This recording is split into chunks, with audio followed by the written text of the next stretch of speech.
Vítejte ve školícím videu, které se zaměřuje na příčiny dopravních nehod nákladních vozidel. V tomto videu se podíváme na nejčastější faktory, které přispívají k nehodám.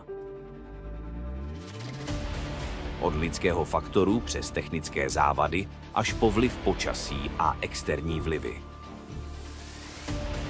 Cílem je poskytnout ucelený přehled o tom, co může způsobit nehody a jaké jsou jejich hlavní příčiny.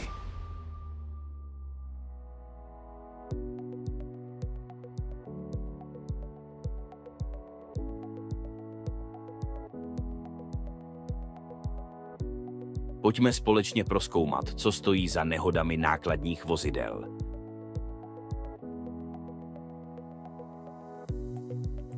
Únava za volantem není jen nepříjemný pocit.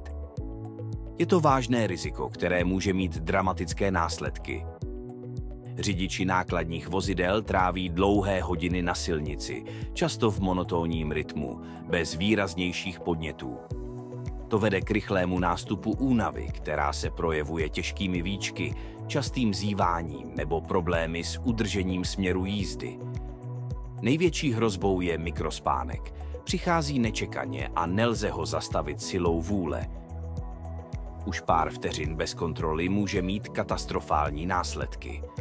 Nákladní vozidlo ujede během 3 sekund až 100 metrů, což stačí ke vzniku vážné nehody.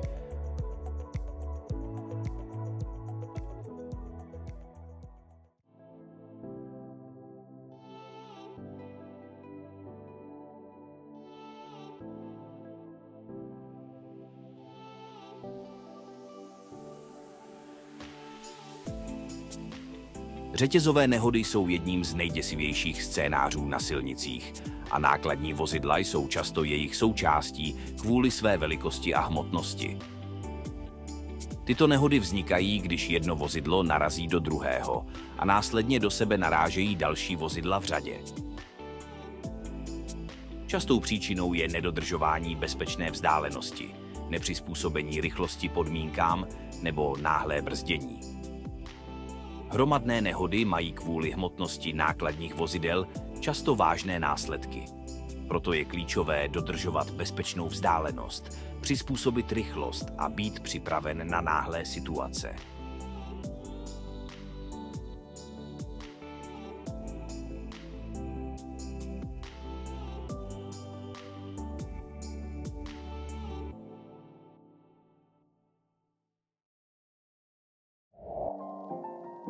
V této ukázce jsme se zaměřili na 2 příčiny dopravních nehod nákladních vozidel. V celém videu si však představíme mnoho dalších faktorů, které mohou ovlivnit bezpečnost na silnicích. Nyní se na závěr podíváme na statistiky nehodovosti, které ukazují skutečný dopad těchto událostí. Ačkoliv nákladní vozidla tvoří menší část provozu, následky jejich nehod bývají mnohem vážnější než u osobních aut. Dlouhodobé statistiky ukazují, že nákladní vozidla se podílejí přibližně na 10 až 15% všech dopravních nehod.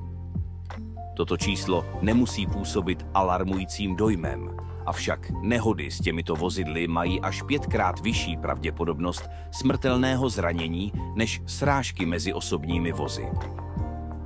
Nejohroženějšími účastníky těchto nehod jsou řidiči a pasažéři menších automobilů, cyklisté a chodci, kteří jsou vystaveni extrémním silám při nárazu.